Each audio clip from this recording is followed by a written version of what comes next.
Now, Okay, so welcome everyone to this 1 week Mind seminar. So today we have the pleasure to have Matthieu Dolbeault, who is a postdoc currently at ICERM in Brown University, and he did a PhD with Albert Cohen at Sorbonne University, and then did another postdoc at Aachen.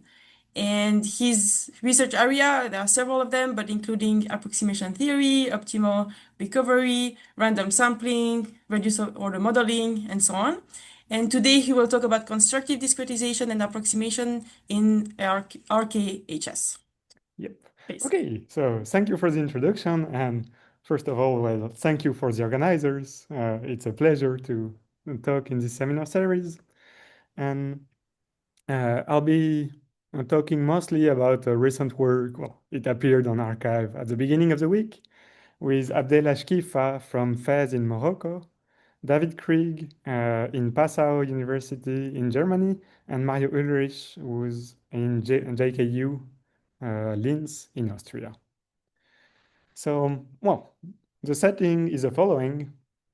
We have some unknown function f in some L2 space, and the goal is to approximate either its norm, its L2 norm, or the function itself based only on point values. Um, Okay, that's a quite general setting, but if you want some example to keep in mind, well, D could be any measurable set, but let's take the unit interval, mu any probability measure or even a finite measure, and here it's just a uniform Lebesgue measure.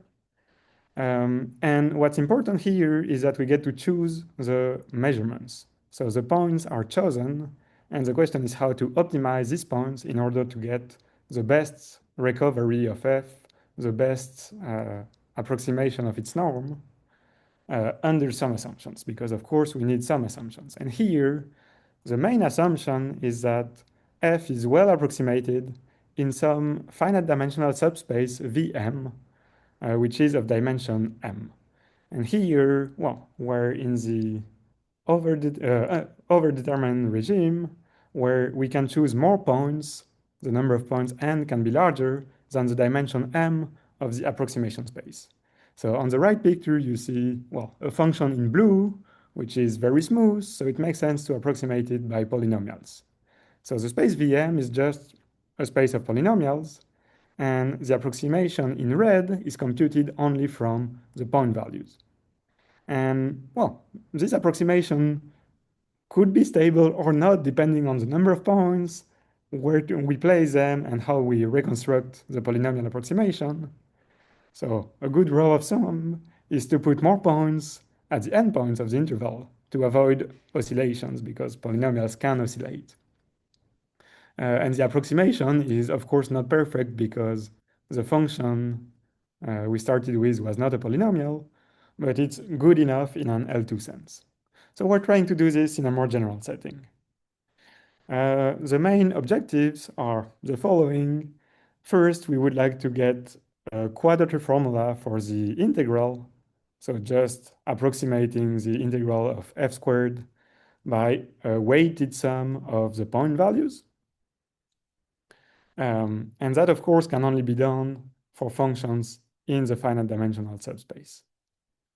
We cannot hope to get such an approximation formula for any function. The other objective would be to approximate functions, any function in L2, by some polynomial f tilde. So f tilde will be an element of the space Vn constructed from the point values, the f of xi for I equal 1 to n. And we would like this approximation to be near optimal. As dimension m is smaller than the number of points, we can get a perfect reconstruction for functions in Vm.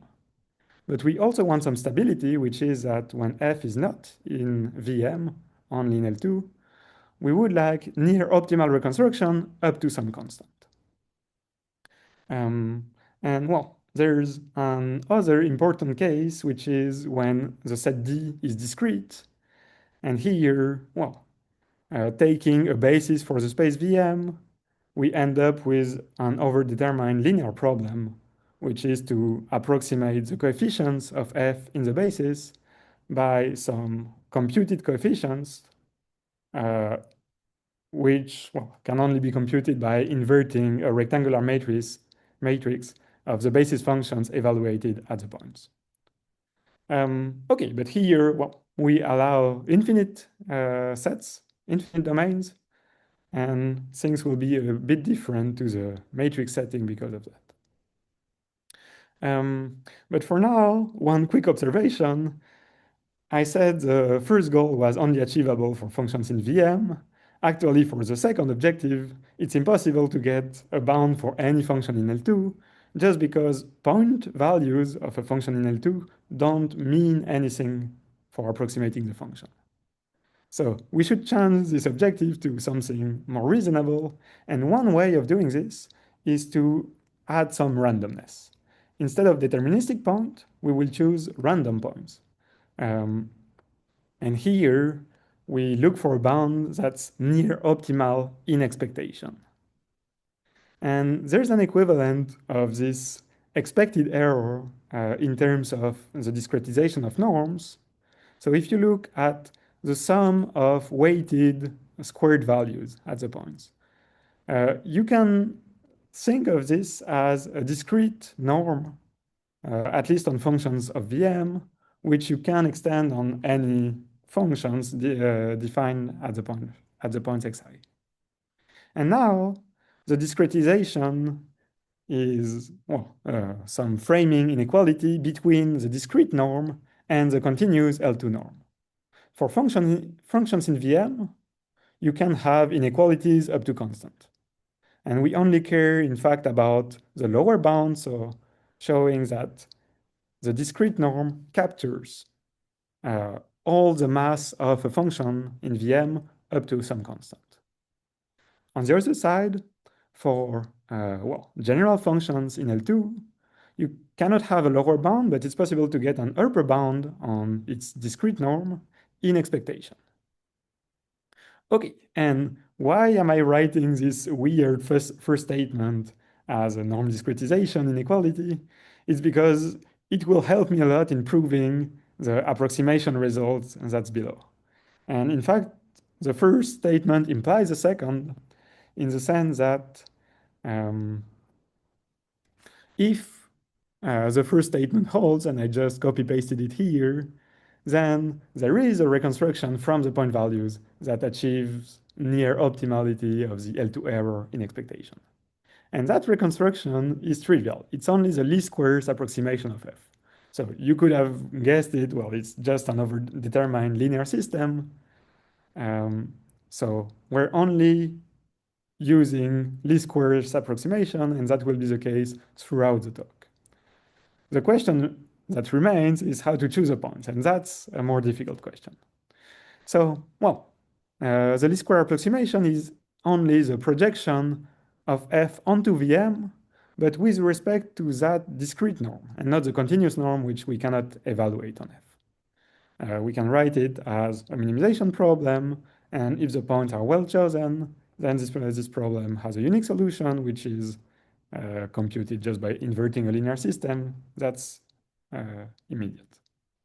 And the proof is not so difficult, so I included a short proof because it takes 2 lines. And okay, it's a funny exercise. We have a triangle with f, the unknown function, the ideal approximation, which is just a projection of f onto VM for the L2 norm, which is the one in which we want to measure the error, and f tilde, which is a projection, but for a different norm. And what happens is that this triangle has 2 right angles, but it's for different norms. So that's not a problem. It's not a degenerate triangle. Only the orthogonality here is with respect to the L2 norm. The orthogonality there is with respect to the N norm, the discrete norm based on point evaluations. And so to control the red distance, f minus f tilde, the first step is to apply Pythagoras, separating the optimal error and a residual. And the residual can be controlled in expectation because f tilde minus f star is in Vn. So we can use the first inequality. Then from the second, we use the fact that f tilde is a projection for the discrete norm, and that allows to, recover the blue distance instead of the orange one. And then we use the second bound, and it gives us this optimal, near optimal, well, the optimal approximation error again, up to some constancy. So this is it.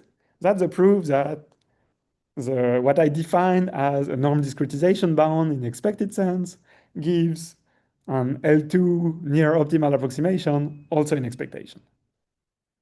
So from now on, what I'm going to do is to prove discretization inequalities for the norms and then immediately state the results in terms of approximation because they're a bit simpler to write.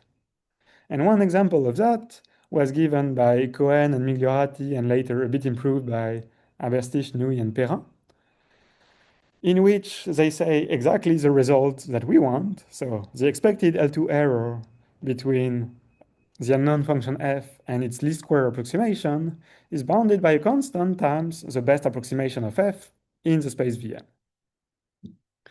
So here you see that the constant is actually pretty nice. It's bounded with reasonable constants. And if you increase the sample size n, you can even have this constant go to 1, which is the optimal value. However, it does not work for any value of n. You need n to be sufficiently large. And we'll come back to that later. Yep, is there a question? Someone raised the hand. Okay. Anyway, I'm saying there exists a sampling distribution. The question is, how do we get these points? And the answer is quite simple. You just have to draw them IID at random according to a precise distribution that depends on the space Vm and on the measure mu. And well, it's a density rho that's absolutely continuous with respect to mu. And the density here is called the Christoffel density. And it takes this form. So it's the maximum of a point value over the L2 norm for any function of Vm. So what does this express? It somehow tells if Km of x is large, then the point x is important because there is a function in Vm that is very large at this point while having moderate L2 norm. So points where Km is large are points we want to sample. And that's why the sampling measure is taken proportional to Km. That's a heuristic, and I'll give you a more precise explanation. But just a side note here, what we call Christoffel density, Christoffel function in approximation theory is exactly the same as a leverage score or sampling or importance sampling in machine learning and other communities. The only difference here is that we think of D, the domain, as some infinite set, a continuous set, a subset of our RD. And so Km, the score, is now a function of points in the domain. What does it look like? Well, let's take again our example in dimension 1. And to compute it, there's a simple trick just by Cauchy-Schwarz. For an L2 orthonormal basis of Vm, we can write it as the sum of the basis elements squared. That allows to compute it very efficiently. For instance, in the case of the unit interval with Lebesgue measure.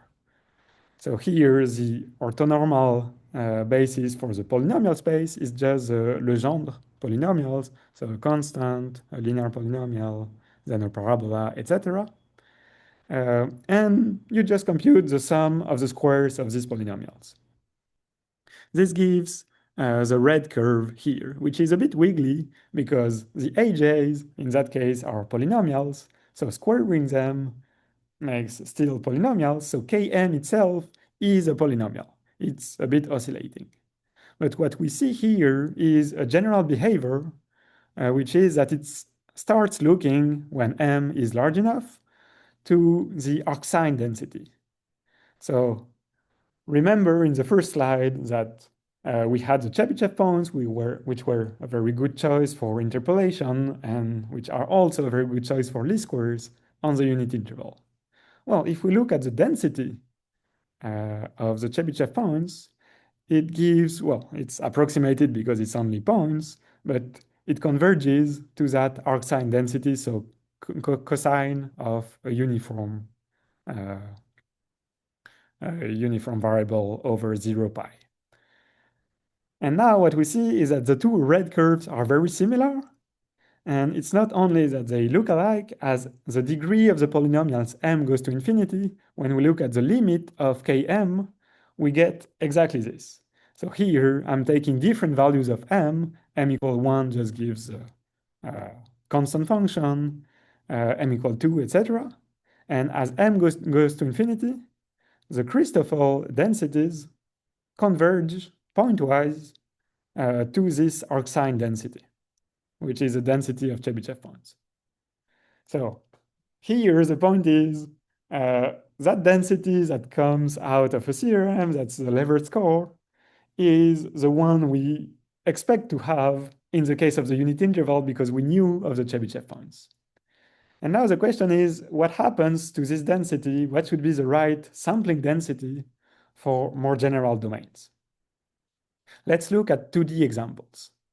So in 2D here, we have 3 examples of domains D as bounded sets in R2, a disk, some polygon, a domain with an outer cusp and an inner cusp, etc. And well, on these precise examples, it's possible to explicitly compute the Christoffel density.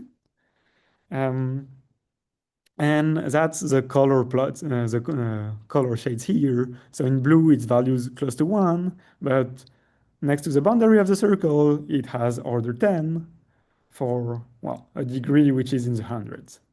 And that can be, well, proved.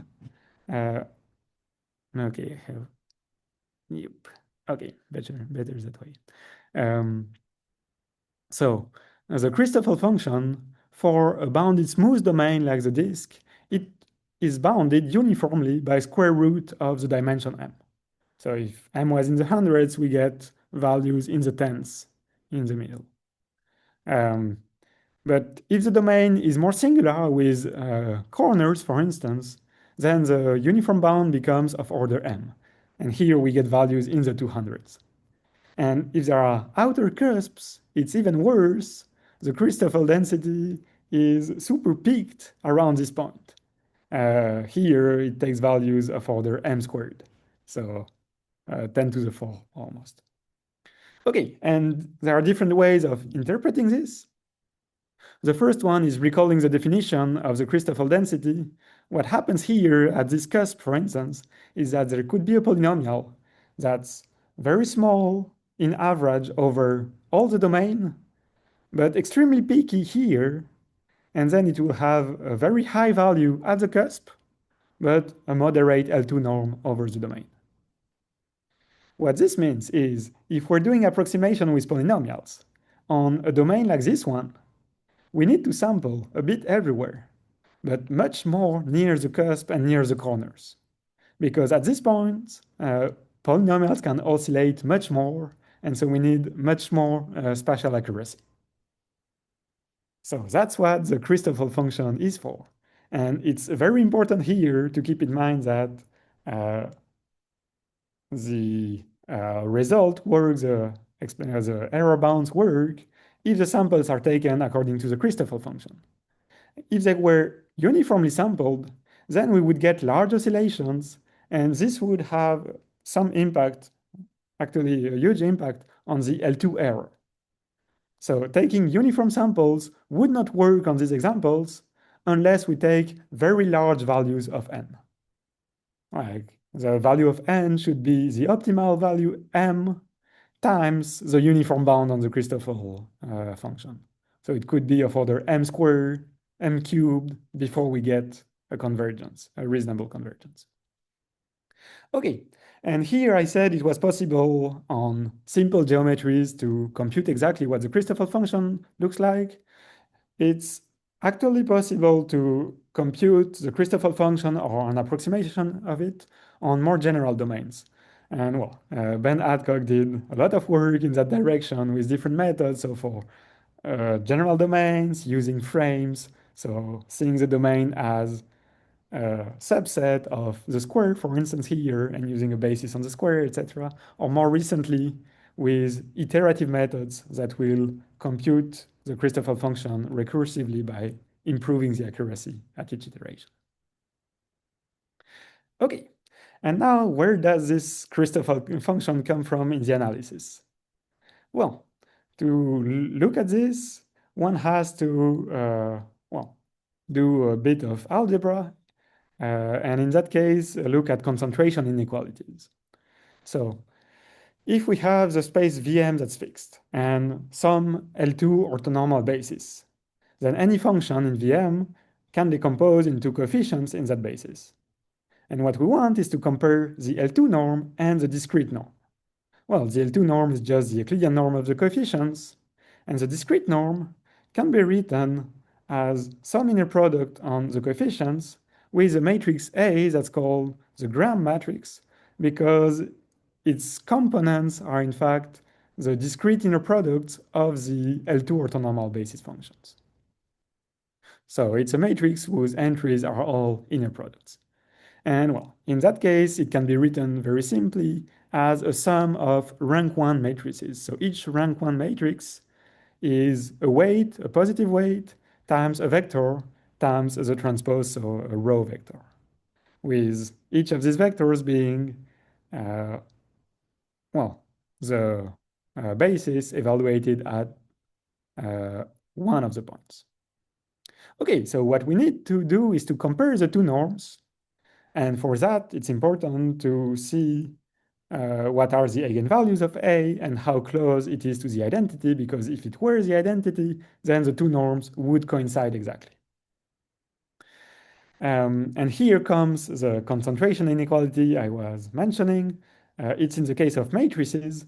So if we look at random vectors that are drawn IID with some density, so that the expectation is the identity and they're all bounded, then the average of the rank 1 matrices converges to the expectation, which is the identity. That's precisely what we want. We want the matrix A to converge to the identity. Now, how fast does it converge as n, the number of points, increases? Now n is just the number of terms in that average, and we can use a Chernoff bound to show that it concentrates around its expectation exponentially fast in n. It's the matrix case, so the dimension appears outside of the exponential, but what's most important is the constant here.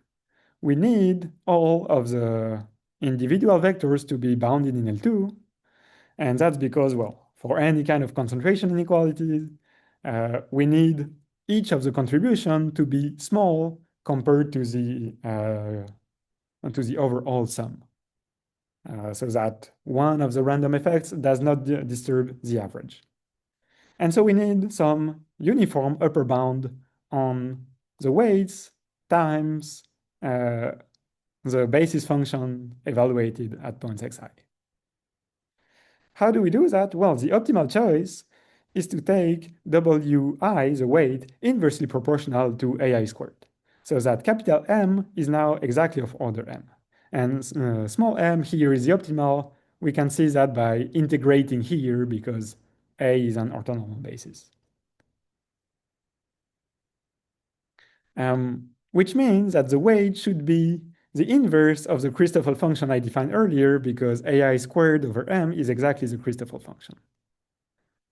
Now we need to ensure that the first assumption is verified, and that just means that the density with which we draw the points xi should be inversely proportional to the weights. And as the weights are the inverse of the Christoffel function, then the points should be drawn according to the Christoffel function. And that's it. That's the explanation for why that function appears as a sampling density. Now let's come back to the result. So what we said was that drawing the points, IID according to this distribution gives, with very high probability, a control between the discrete norm and the L2 norm. And as we said previously, the equivalence of norm implies a bound on the least squares error in expectation. Okay, that's almost true. What I did not say is that we were working with high probability. Now we need an expectation. So there is an additional conditioning step, which is the contribution of Haber-Stechny Perrin. So the points are not exactly IID, but almost. Now, we're quite happy with this result. And well, it's a decent and efficient solution to sample according to the Christoffel density. The conditioning step is not that expensive either, but we're not optimal because the sample size should be of order m log m. And we would like the sampling size to be as close to m as possible. That's at least the case when point evaluations of f are very expensive.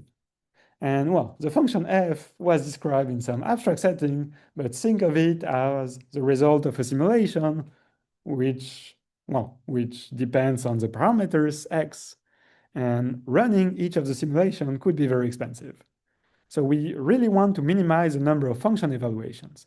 We would like n to be as small as possible. If we want a bound like this, we need n at least as large as m, but the question is how close to m can we get? And for that, we need to abandon the IID setting and use a different strategy. And this can be done thanks to an algorithm that was introduced by Batson, Spielman, and Srivastava, which essentially tells that there exists a way, a deterministic way of choosing the points so that inequalities between the matrices and the identity, so that's the A matrix again, and we want it to be close to the identity in spectral norm. That's possible with constants that are actually very good as soon as n is larger than m by some constant. These are just constant factors. So this is equivalent to having a frame bounds on the discrete norm compared to the L2 norm. And that's exactly what we want for discretization, except that we were in an expectation setting. And so together with Abdellah Chkifa, we did a few years ago a work on randomizing this deterministic algorithm so as to still preserve the lower bound, which was needed in the discretization, but instead of the upper bound, we want to control the expectation of that middle matrix. And randomizing the algorithm is a bit tricky, but it can be done. And it gives, again, a result of this kind. And now what's much better is that n can take any value above m or even be equal to m, in which case, of course, the constant explodes. It goes like n squared.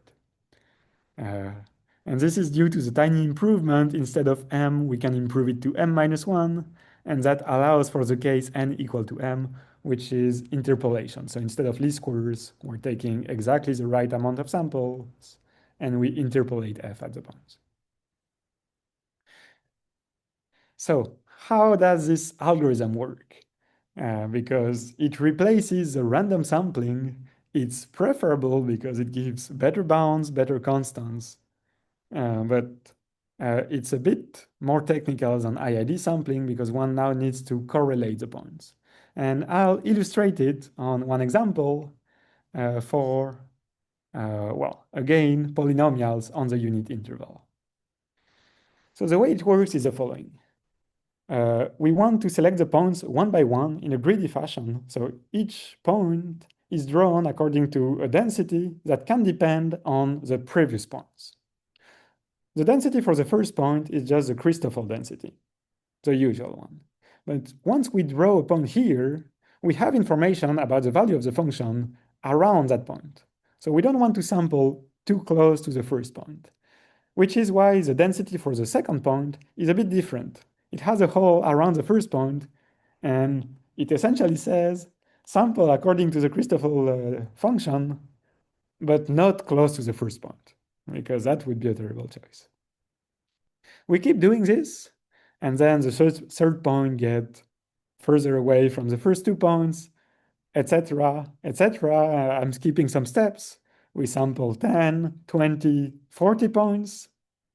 And okay, it's hard to read that figure, but there are points a bit everywhere. And if you look closely, the points are never too close to one another. The height of the point correspond to, well, what the density was at this point where it was taken, and so the weights are inversely proportional to this height. What we see here is that the weights all remain bounded below, which is a first indication that the algorithm is stable in some sense, but we need to analyze what it does. And so, how is the analysis done? Well, we just construct the matrix A, which, as a reminder, should be close to the identity in the end, by initializing with 0 and adding the rank 1 components one by one, which is the same thing as adding sample points one by one into our algorithm. And well, the norm bounds in terms of A now write as controlling the minimal eigenvalue and controlling the expectation by a multiple of the identity. And well, controlling the expectation is not that difficult because you just draw the points according to some density, take weight inversely proportional to it, and so the expectation can be made as the identity. But the difficult part is controlling the smallest eigenvalue. And for that, what we need is a matrix determinant lemma. So what happens when we control the eigenvalues of i-1 and add a rank 1 update to get the matrix AI? What happens for the eigenvalues of AI? Well, it's an easy computation that the determinant of a matrix when adding a rank 1 update has some explicit formula. What we're doing now is applying this to the characteristic polynomial of the matrices AI, and this will give a bound on the eigenvalues. So we just do some spectral decomposition of AI minus 1, write G as A minus variable times the identity. So this is indeed the characteristic polynomial of AI minus 1. This is the characteristic polynomial of AI. And now we get some explicit expression for the values, the eigenvalues of AI, based on the lambda j's and uj's. So the eigenvalues and eigenvectors from the previous iteration. And well, it's relatively easy to compute this. So it looks like a terrible formula, but it can be represented quite nicely. So given the eigenvalues of the matrix at the previous iteration, lambda 1 to lambda m, what we're doing is taking a sum of hyperbolas. Here, there's a lambda prime minus lambda j at the denominator, which means at each of the lambda j, there's a vertical asymptote. And this creates a hyperbolic form with a weight proportional to this inner product. And now we just want this to be equal to 1 to determine the new eigenvalues. So what we see here is that this step of adding a rank 1 update will increase each of the eigenvalues a little bit, with some interlacing of the new eigenvalues in between the previous ones. What we want to control now is how to increase as much as possible the smallest eigenvalue, because what we want to control is lambda min of the final matrix. Well, that's difficult to do, especially if you consider the initialization. All the eigenvalues are at 0. And with this, in case of multiple eigenvalues, only one of them moves forward, and the others stay in place. So controlling the minimal eigenvalue is not some accurate measure because it won't tell us anything about the first m points that we sample. And instead, what was proposed by Batson, Spielman, and Srivastava, originally with applications in graph sparsification, is to use a relaxation of the minimal eigenvalue in terms of a so-called potential, which is a trace of the inverse of A. So, well, minus some barrier, Li, that should be smaller than all eigenvalues. So if L, the barrier, is very close to one of the eigenvalues, then this potential will be very large. And the goal of the algorithm is to add rank 1 updates and to increase L starting from a negative value in order for the potential to be defined at 0, to increase it until L reaches a positive value, and then L will be a lower bound on the eigenvalues of A. So that's again doable with formulas similar to the matrix determinant lemma using the Sherman-Morrison formula. And I'm skipping the details here, and even more skipping the details in the randomized setting, which is a bit more technical. But this is how one can get the Batson, Spielman, Srivastava result that was before the illustrations. Okay. That concludes the first part of my presentation. And very shortly now, I want to go into the second part, which is we took as objective to have bounds in expectation, but there is another possibility, which is to get bound deterministically by assuming some additional smoothness on F. So what kind of smoothness do we actually need? Well, we said that we needed the point values of F, of a function F, to make sense. So we will take F to belong to some reproducing kernel Hilbert space, a subset of L2. So it could be, for instance, subgraph spaces of high enough smoothness. But well, there are plenty of other interesting RKHSs. And we want the point evaluation at some fixed x to be a continuous linear map. So we want f of x to be bounded by the norm of f. And this means that, well, this point evaluation can be represented by a risk representer. And this allows to define a kernel. And that's where the term reproducing kernel Hilbert spaces come from. Kx allows to recover a point value from a function. So the Diracs are part of the Hilbert space. So under that smoothness assumption, and with some additional assumptions that the space is not too large, essentially we need Cx to be square integrable in x. David Krieg and Mario Ullrich were able to prove a result similar to the one I presented initially by Cohen and Migliorati. So for a budget, a number of sample points of order m log m, one can recover a deterministic L2 accuracy bound, so still by least squares, which is near optimal. In the following sense, the error is dominated by this sigma m, which tells how small functions not in VM are in L2 norm when they are controlled in H norm. And here we even recover a bit more of decay. So if F is even smoother, think of F belonging to a higher order subgraph space, then we get additional convergence. So this means in particular that as M grows, the rate of decay of the approximation is the optimal rate, the best rate of an approximation in a space VM of dimension M. And now the point is to combine this result with the Batson, Spielman, Srivastava algorithm to obtain a construction that works with a minimal number of samples.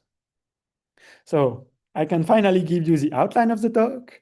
I was talking about expected L2 error, and this was using linear algebra results such as matrix concentration or graph sparsification.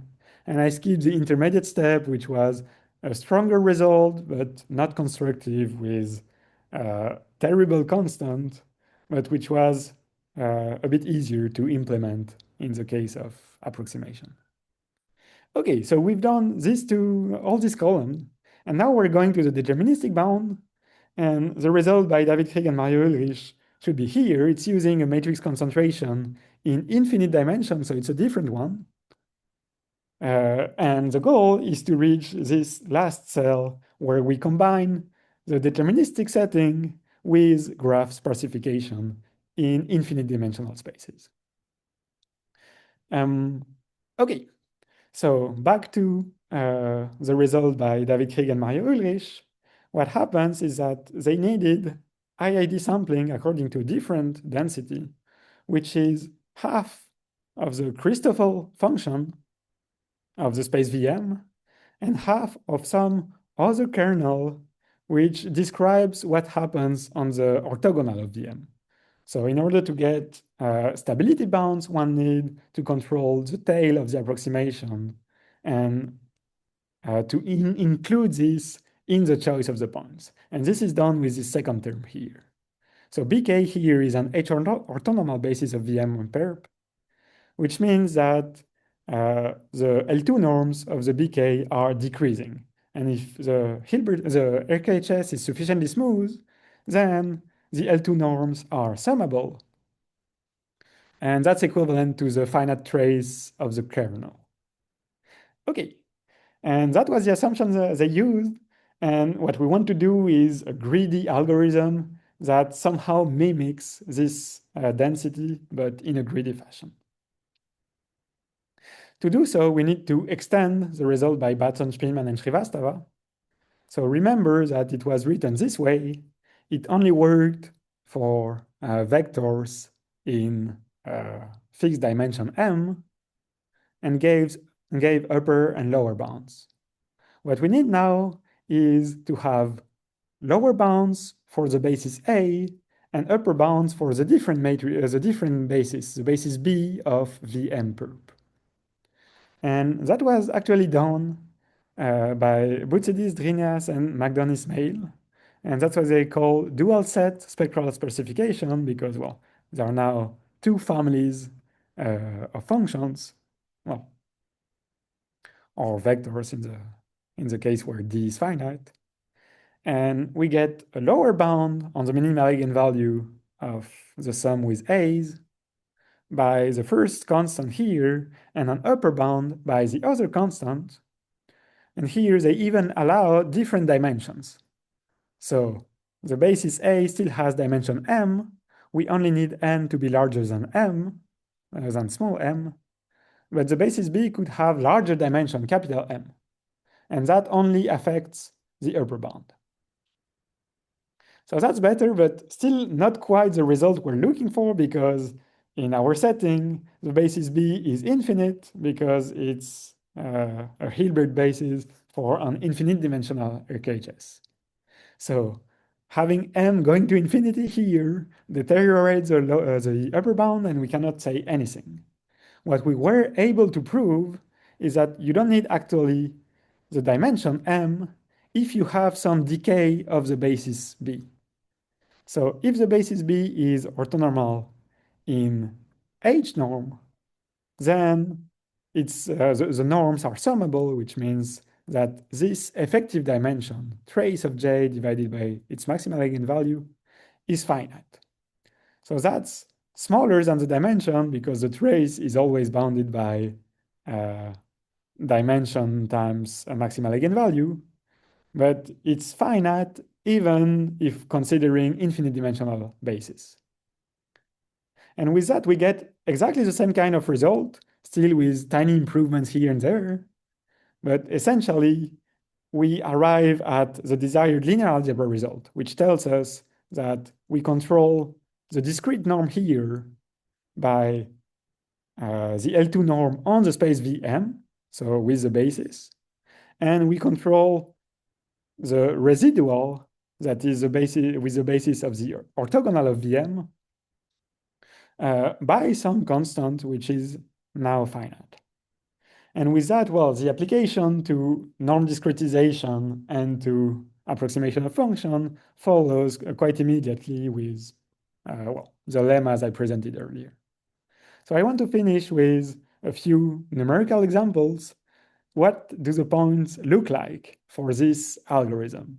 Because this is an algorithm, it's actually a randomized algorithm that achieves deterministic bounds. So the runtime of the algorithm is a random variable, but it's almost surely bounded and, well, of polynomial complexity. So well, we can run this algorithm quite efficiently on some examples. And here we're taking 2D examples. So first, we're looking at the Fourier basis in 2D. And the H norm we choose is just the Sobolev norm. So this should be H1 essentially. The H1 norm, which is indeed a subspace of L2 compactly embedded with finite trace. So the theorem applies, and we can look at which kind of points are drawn by the algorithm. And what we see here is that after drawing a few points, there is a blue zone around each of the points, which is the zone that is excluded for the next point. So the next point can be taken anywhere outside of the blue zone. And that fits with the intuition we had from the 1D case, where after sampling a point, we needed the other points to be elsewhere. And here, since it's isotropic Sobolev spaces, well, the excluded domains, subparts of the domains are balls around the points. And well, that's at the beginning of the algorithm, after just a few points. At the end of the algorithm, the points are quite well spread out. The spreading is in fact better than in the randomized case.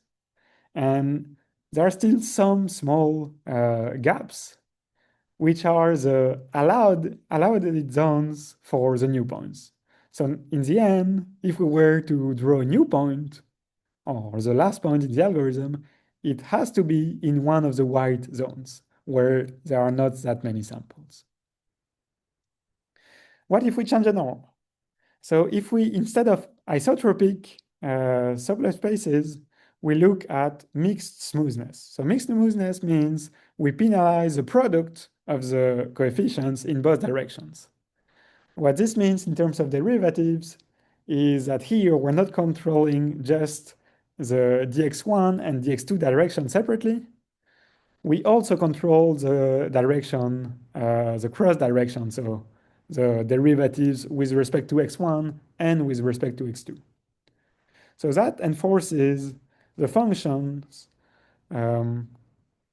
to be, well, very smooth in one direction, very smooth in the other, but they can oscillate if you go diagonally. And this is reflected by the excluded zones, which form some sorts of hyperbolic crosses around the points. So depending on the norm, we see that the points that should be taken by the algorithm differ in the sense that they should avoid zones where the previous points give information about the H norm. And same thing at the end of the algorithms, the points are quite spread out, and now the zone where a point should be drawn are forming some sort of crosses because information is missing exactly in these white regions. One last example, if instead of the Fourier basis, we take a Chebyshev basis. So now instead of being on the torus, we're on the square with, well, a boundary. And so the orthonormal basis, if we choose the measure appropriately, is the Chebyshev polynomials. And here we're just taking a basis of tensorized Chebyshev polynomials with isotropic smoothness. And here we see that the pattern for the excluded zone is very different. And in the end, we recover points that are concentrated around the borders and corners, as we would have done with Christoffel sampling. But here the advantage is that the points are well spread out. There's no unnecessary clusters of points in the middle of the domain. And there are not so many gaps where points are missing. Because, well, that's the feature that we wanted the algorithm to have. Okay, do I still have 2 minutes to give one more numerical example? Sure. Yeah. Yep, thanks. So I'm also doing a little bit of, approximation for elliptic equations. And I just tried this algorithm on one toy example. So here we're just solving the most simple elliptic equation with a diffusion coefficient A that depends on some parameters y. And now A of y is taken to be piecewise constant. So in each of the 4 subsquares, A takes a constant value. So the solutions U look like this one. Here it's for 4 different values of y, of AY in the 4 subsquares. And we get a set of solutions like that. And the question is how to approximate them based on only a few point values. And one generic approach is to build a reduced space, which is just the principal eigenfunctions, the principal components of a set of snapshots. So take random parameters, construct the solution for these few parameters, build a reduced space of by PCA or proper orthogonal decomposition, and compute the Christoffel function km for this space. Then what we see is that, km concentrates here in blue on the center of the domain and at the interfaces. Why is that? It's because the regularity of the solutions is lower on the interfaces and in the center. So what happens is a bit more difficult to approximate in the middle of the domain. And Km captures this effect just by looking at some reduced space. And now if we sample using the algorithm based on that space Vm, and so with a density proportional to Km in the n, but with repulsion between the points, we only need a few points to get an extremely good accuracy of order 10 to the minus 8. Here it's the error between the solution and its least squares approximation. You still need quite a few basis functions, and that's because we're doing linear reduced modeling. And I would be very much interested in extending these methods to nonlinear reduced modeling. But that's still quite an open problem. Last remark, the algorithm is in the end randomized, and we see that the points look a bit random. But if instead of taking points drawn according to the density we set, we just take the points that maximize the density at each time, we get a beautiful result. The points have much more symmetries. They're taken one by one, depending on the previous one. It's a greedy algorithm, and yet it recovers all the symmetries of the problem and gets, the same order of accuracy with far fewer points. Okay, I'll stop here. Thank you for your attention. Thank you very much.